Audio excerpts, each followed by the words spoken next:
Historia de la filosofía, por Nicolás Abagnano, volumen 1, 150, parte segunda, Filosofía patrística, capítulo 3, la filosofía patrística en los siglos 3 y 4, 146, Orígenes, Dios y mundo. La primera preocupación de Orígenes es afirmar contra los herejes la espiritualidad de Dios. Dios no es un cuerpo y no existe en un cuerpo. Su naturaleza es espiritual y simplísima. Su ser homogéneo, indivisible y absoluto no puede ser considerado como el todo, ni como una parte del todo, porque el todo está compuesto de partes. Para indicar la unidad de Dios, Orígenes se sirve del término pitagórico de mónada, al lado del cual emplea el término neoplatónico de eneada,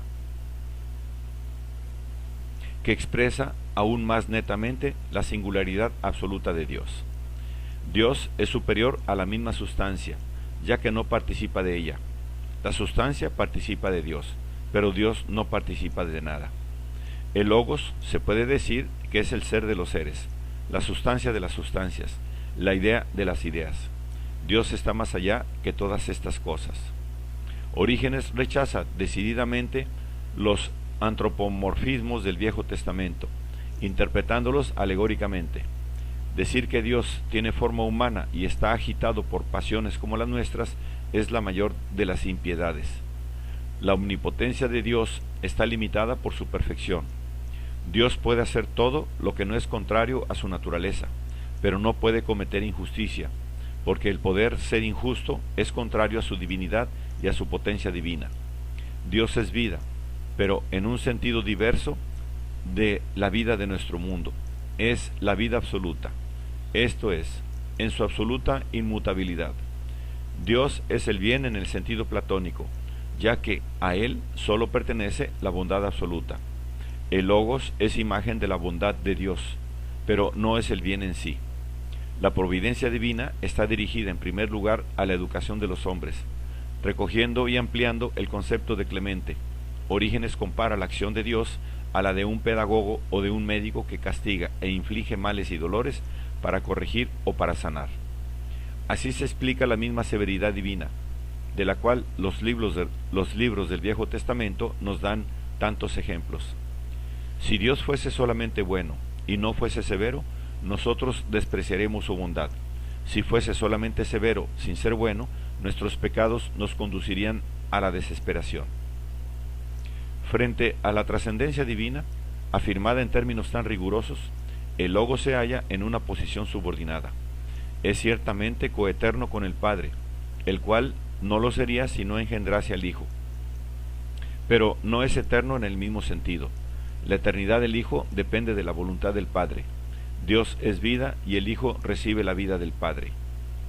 El Padre es el Dios, el Hijo es Dios.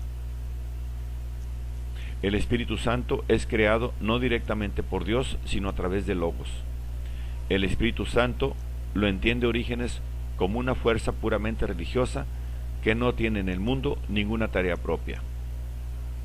Recogiendo la doctrina platónica del Fedro, no sin experimentar el influjo de los gnósticos y especialmente de Valentino, Orígenes explica la formación del mundo sensible por la caída de las sustancias intelectuales que habitaban el mundo inteligible. Las inteligencias incorpóreas que constituyen el mundo inteligible son creadas y como tales sujetas a cambio. Están, además, provistas de libre albedrío. Su caída se explica por la pereza y repugnancia hacia el esfuerzo que la práctica del bien exige. Dios había establecido que el bien dependiese exclusivamente de la voluntad de aquellas y las había creado por ello libres. Descuidando y oponiéndose al bien, han procurado su caída, ya que la ausencia del bien es el mal y en la medida en que nos alejamos del bien, caemos en el mal. Así, las inteligencias han sido conducidas al mal, a medida que han descuidado más o menos el bien, conforme al movimiento secreto de cada una de ellas. Orígenes insiste en la libertad del acto que ha provocado su caída.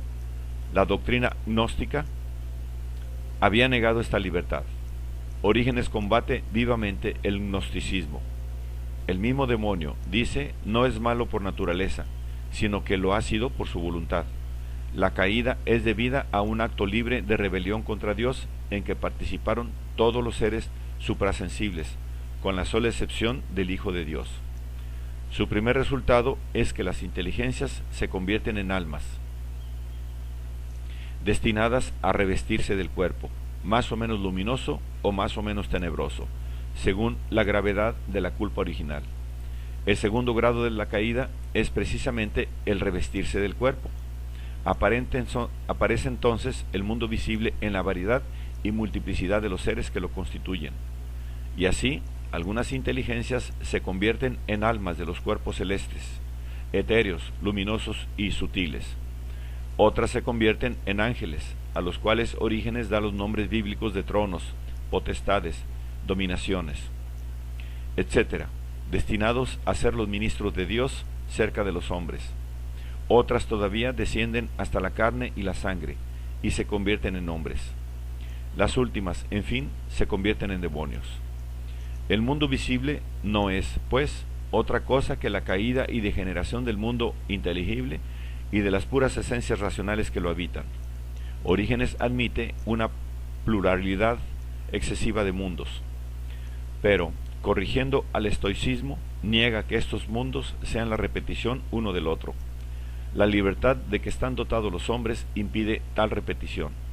Con todo, después que se han sucedido un número indeterminado de mundos, llega el fin. El mundo visible volverá al invisible. Los seres racionales habrán expiado a través de la serie de vidas sucesivas en los diversos mundos su pecado original, y llegarán a la perfección y a la salvación final.